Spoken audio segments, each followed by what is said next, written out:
नमस्कार मित्रों। तो आज हमारा ये 6वां दिन है। डे 6 GS4 एथिक्स पर हम डिस्कशन शुरू करते हैं। हम लोग नैतिक जो अवधारणाएं थी, जो मौलिक नैतिक अवधारणाएं थी, उन पर हम डिस्कशन शुरू कर दिए थे। जैसे हम जानते थे, हमने जाना पहला कि सत्य और शुभ क्या है और सर्वोच्च शुभ क्या है। हमने 3 परिभाषा कल पिछले इसके लेक्चर में जाना था कि सत्य और शुभ क्या है, इसके अलावा सर्वोच्च शुभ क्या है। ये हमने 3 शब्दों से हमारा परिचय हुआ था। अब हम जिस शब्द से हमारा परिचय होगा वो है कि शुभ और अशुभ, यानी शुभ क्या है और अशुभ क्या है। व्यक्ति को एक बार सोचने पर मजबूर हो जाता होगा कि हम लोग मजबूर हो जाते हैं कि यार शुभ और अशुभ में क्या अंतर है, शुभ किसे कहते हैं और अशुभ किसे कहते हैं।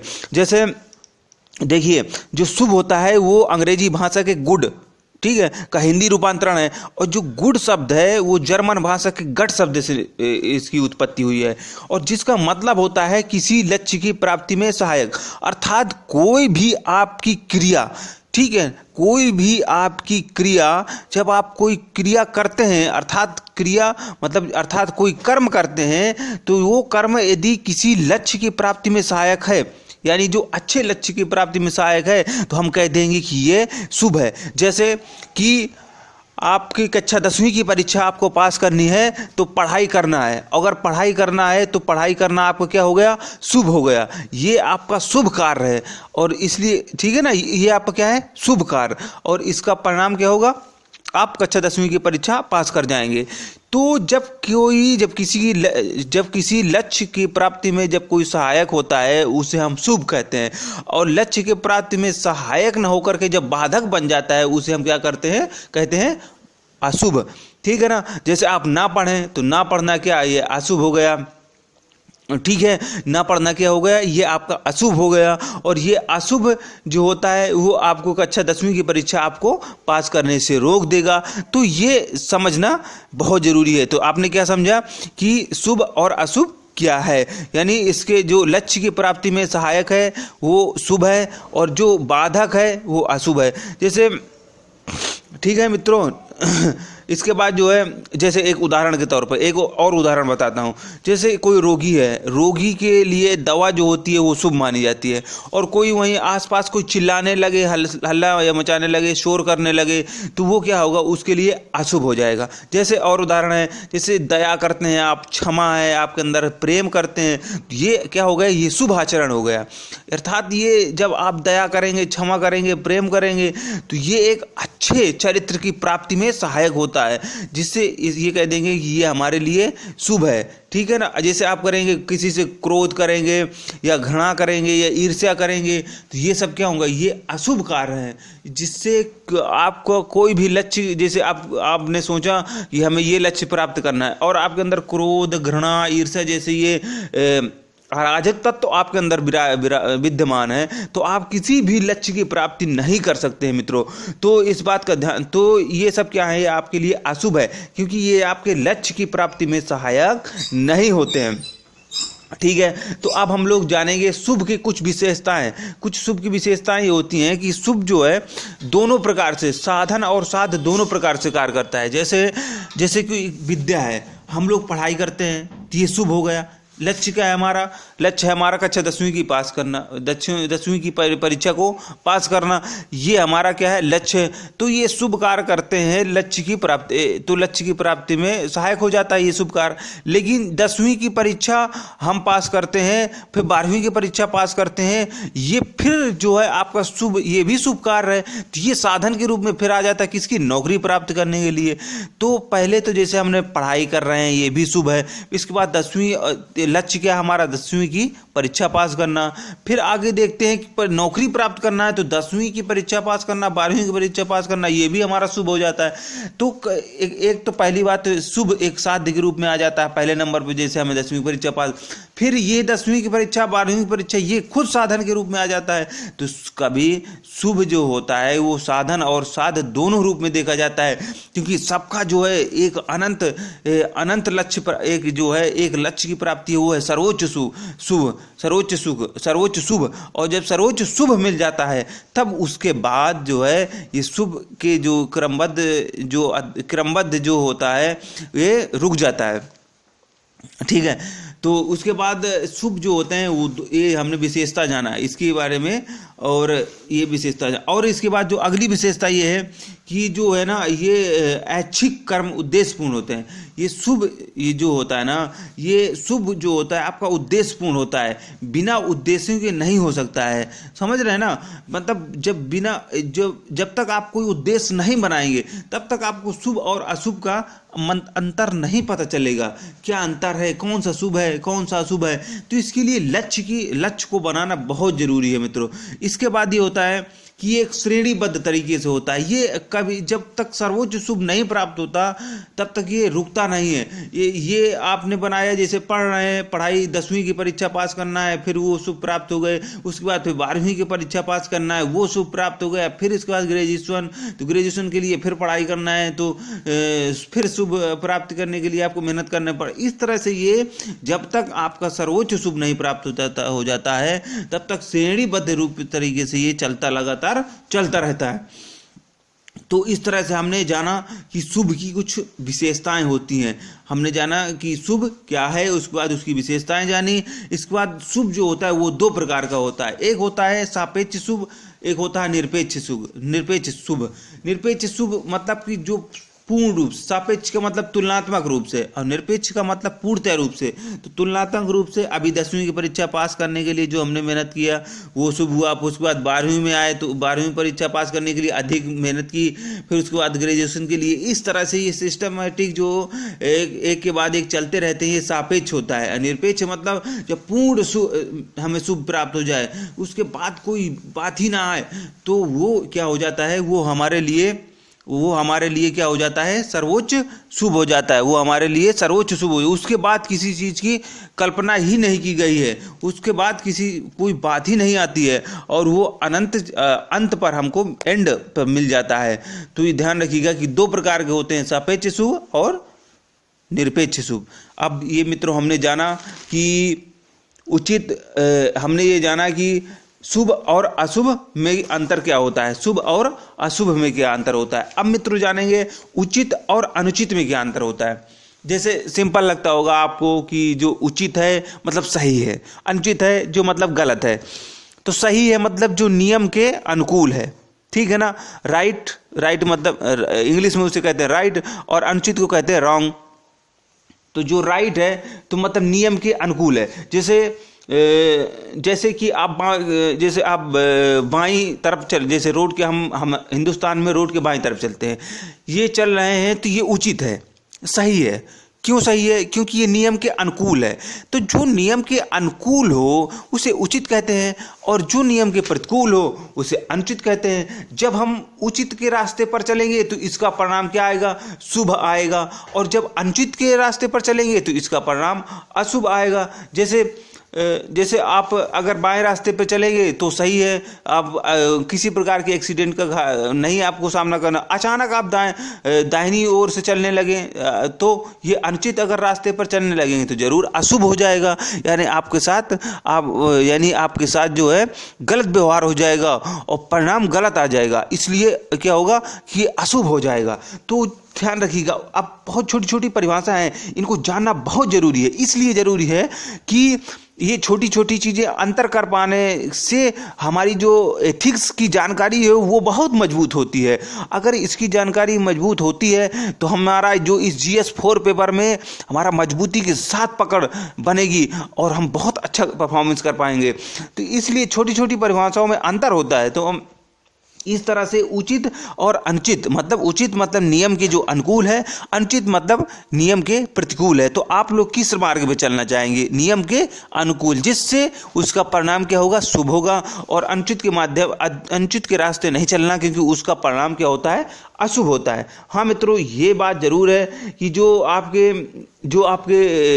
शुभ जो उचित और अनुचित है वो आपका काल, देश और परिस्थिति के अनुसार परिवर्तित होते रहता है। क्या होता रहता है? काल, देश और परिस्थिति के अनुसार पर परिवर्तित। जैसे मैं आपको बताता हूँ, एक नियम है एक नियम है रूस में एक नियम है कि वहाँ का हर व्यक्ति जो है सेना में, वो हर व्यक्ति घर से एक व्यक्ति से एक बार व्यक्ति को सेना की नौकरी जरूर करनी पड़ती है एक उम्र तक, क्योंकि वहाँ पर सबके लिए कॉमन बना दिया गया है। इंडिया में ऐसा नहीं है, इंडिया में ऐसा नहीं है। तो हमें, अगर हम लोग नहीं सेना में जाते हैं तो किसी प्रकार का कोई उल्लंघन नहीं होगा। लेकिन उस देश में, यदि रसिया में अगर व्यक्ति सेना में नहीं जाता है, जो उसकी उम्र वहाँ निर्धारित की गई है, तो वहाँ के लिए उल्लंघन होगा, तो ये वहाँ के लिए अनुचित होगा, जो उसके लिए अशुभ होगा, क्योंकि उसके साथ गलत व्यवहार होगा तो उसके लिए दुख मिलेगा उसके लिए। तो इस प्रकार से वो देश हो गया। अब काल, जिसे समय के अनुसार चीज़ें बदलती रहती हैं। जैसे पहले हमारे यहाँ, हमारे हिंदू धर्म में, सनातन धर्म में होता क्या था कि जो है, जब तक जाति के बाहर यदि आप शादी कर लेते थे तो आपको निकाला कर दिया जाता था समाज से। अगर आज वही बात की जाए तो आज बहुत मुश्किल, आज ऐसी संभावना कम ही होंगी जिससे आपको निकाला कर दिया जाए। ठीक है मित्रों, तो ये समय और परिस्थिति, देश काल परिस्थिति के अनुसार पर बदलते रहते हैं। और कहते हैं कि बोले मुनिवर समय विचारी, देश काल अवसर अनुसारी। तो समय और परिस्थिति सब देश के अनुसार बदलते ही रहती हैं चीज़ें, तो ये उचित और अनुचित भी बदलता रहता है। ठीक है, तो हमने जाना उचित और अनुचित। अब हम मित्रों जानेंगे कि सद्गुण और कर्तव्य में क्या अंतर है। इसके पहले हम लोग जानते हैं अधिकार और कर्तव्य, मतलब अधिकार और कर्तव्यों के बीच क्या अंतर है। मित्रों, अधिकार और कर्तव्यों के बीच क्या अंतर है। देखिए, मनुष्य एक तरफ राइट्स, एक तरफ ड्यूटीज, ठीक है। तो देखिए, मनुष्य एक सामाजिक प्राणी है। जैसे मनुष्य का इस संसार में जन्म हुआ, तो जब जन्म हुआ तो धीरे धीरे उसकी इच्छाएं बढ़ी तो कार्य करने लगे तो उसकी इच्छाएं और बढ़ने लगी, तो वो अधिकारों पर अधिपत्य करने लगा। जब अधिकारों पर अधिपत्य करने लगा, तब उसके बाद जब अधिकारों पर अधिपत्य, तो एक व्यक्ति जब ज़्यादा अधिकार प्राप्त करने लगा तो दूसरे को कुछ नहीं मिलने लगा। तो ये अधिकार और कर्तव्य एक साथ आए कि कर्तव्य ने कहा, मित्रों भाई, यदि तू केवल अधिकार की बात करेगा तो दूसरे का अधिकार छीन लेगा, तो दूसरे को अधिकार क्या मिलेगा, केवल तुझको ही अधिकार मिल जाएगा। तो देखो, तू अधिकार ले और कर्तव्य ले, ताकि तेरा भी जो तुझे ज़रूरत है वो भी मिल जाए और दूसरे को ज़रूरत है वो भी मिल जाए।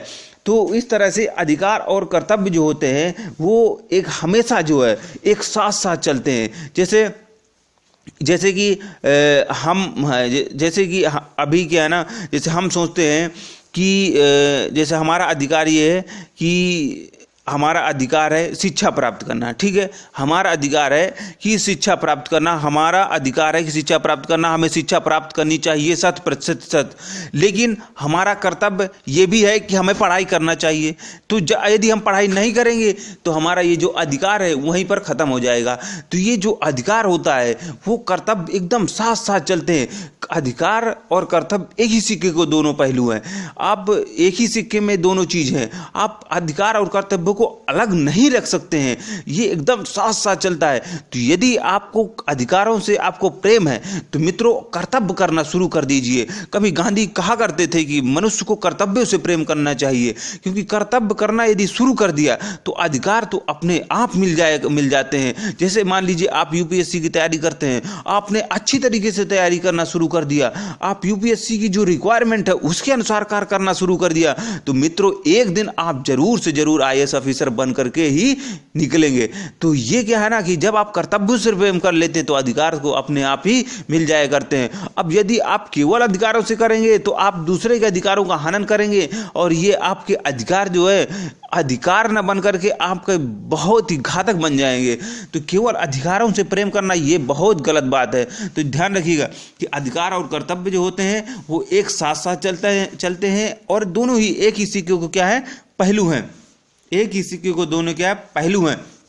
और ध्यान रखिए, आपके अधिकार तब तक सुरक्षित हैं जब तक आप कर्तव्यों का पालन करते हैं। जिस दिन से जिस दिन से आपने कर्तव्यों का पालन खत्म कर दिया मित्रों, उसी दिन से आपके अधिकार खत्म हो जाएंगे। तो यदि अधिकार चाहते हैं, आप महान बनना चाहते हैं, मान लीजिए आप देश का प्रधानमंत्री बनना चाहते हैं, तो प्रधानमंत्री बनने के जैसे आप तरीके तो करिए, कार्य तो करिए। फर्स्ट डिजायर देन डिजायर, यानी पहले अपने आप को उसके योग्य बनाओ, बाद में आप जो है अपनी इच्छा पैदा करो। तो पहले कर्तव्य करिए, बाद में जो है अधिकारों की बात करिए, अधिकारों से प्रेम करिए। तो पहले आपको क्या होना चाहिए, अधिकार और कर्तव्य क्या है ना, एक ही सिक्के के दो पहलू हैं, और आपको पहले कर्तव्य से प्रेम करना है। जिस दिन आप कर्तव्य से प्रेम करना शुरू कर देंगे, अधिकार अपने आप मिल जाएगा। और केवल अधिकारों से करेंगे तो कर्तव्य मिले, तो केवल अधिकारों से करेंगे तो फिर आप तो कठिन परिस्थिति में आ जाएंगे। और तो क्योंकि ये सामाजिक जीवन को यदि सुव्यवस्थित चलाना है, तो ये जरूरी है कि अधिकार और कर्तव्य दोनों एक व्यक्ति धारण करे, तभी कहानी अच्छा बनेगी। तो इस तरह से मित्रों हमने ये डिस्कशन किया कि अधिकार और कर्तव्य में क्या अंतर होता है। अब हम जानेंगे पाप और भूल क्या होता है। लगता होगा कि जो पाप है क्या है, भूल है क्या है यार, मतलब पाप ऐसा तो नहीं है, हिंदू धर्म की जो चीज़ें हैं उसके अनुसार नहीं काम किया तो पाप में चले गए, यानी नरक में चले गए। भूल क्या है, इस तरह से देखिए, पाप मतलब सीधा यही कि आपने बुरा कर्म किया, ठीक है, बुरा कर्म का बुरा नतीजा पाप, समझ रहे हैं ना, मतलब बुरा कर्म किया तो उसका जो नतीजा आ रहा है वो बुरा आ रहा है, तो उसी को हम कह देते हैं पाप हो गया हमसे। मतलब पाप का मतलब है बुरा कार्य, यानी ऐसा कार्य जो नियम के अनुकूल ना हो, प्रतिकूल हो, जो नैतिक ना हो, जो अशुभ हो, इसी को हम लोग कह देते हैं पाप है, ठीक है। तो ये जब और लेकिन भूल भी गलत होता है, भूल भी नैतिकता के विरुद्ध होता है, भूल भी जो है नियमों के विरुद्ध होता है। तो आखिरकार इनके बीच अंतर क्या है, तो इनके बीच दो अंतर है मित्रों, वो ये है कि जो पाप होता है वो आप जानबूझ करके आप गलती करते हैं। जब आप जानते होते हैं किसी चीज के बारे में कि ये गलत है और उसके बाद भी आप गलत कार्य करते हैं, तो ये आपका पाप कहलाता है। और भूल होता है अनजाने और अनचाहे में जब आपसे गलती हो जाती है और उसका परिणाम दुख आता है, तो ये आपकी भूल होती है। तो मित्रों कहते हैं कि भूल यदि आपको भूल हो जाती है और आपका पश्चाताप यदि हो जाता है तो वो माफ हो जाता है, लेकिन पाप यदि जानबूझ करके आप गलती कर रहे हैं उसके बाद फिर तो आपको कोई माफ नहीं करता है। जैसे मित्रों आप IAS की तैयारी करते हैं और आप जानते हैं कि हम पढ़ाई नहीं करेंगे तो हमारा परीक्षा में परिणाम गलत ही आएगा, यदि ठीक है तो आपने पूर्ण रूप से आपने तैयारी नहीं की तो आप परीक्षा में फेल हुए, जिससे आपको ना आपकी आत्मा माफ़ करेगी, ना आपका घर परिवार वाले माफ़ करेंगे, कोई समाज का कोई नहीं आपको माफ़ करेगा। लेकिन यदि आपने पूर्ण रूप से दिल से तैयारी की है और कहीं पर आपसे गलती हो जाती है धोखे अनजाने में और आपका परीक्षा में नहीं पास हो पाते हैं, मान लीजिए इंटरव्यू में ही आपको जो इंटरव्यूअर हैं आपको नहीं अच्छे से ले पा रहे हैं, तो नहीं आपको एक्सेप्ट कर रहे हैं, तो ये छोटी मोटी भूलें हैं तो आपसे अनजाने में हो रही, तो आपकी आत्मा इतना ज़्यादा नहीं बिगड़ेगी, ना आपका घर समाज आपका इतना ज़्यादा बिगड़ेगा। तो इस तरह से जो पाप और भूल होती है उसमें बेसिक जो अंतर यही होता है कि जो पाप होता है वो जानबूझ करके आप लोग करते हैं और भूल होता है वो अनजाने में हो जाता है। तो इस तरह से छोटी सी परिभाषा हमने जानी कि पाप क्या है और भूल क्या है। अब हम लोग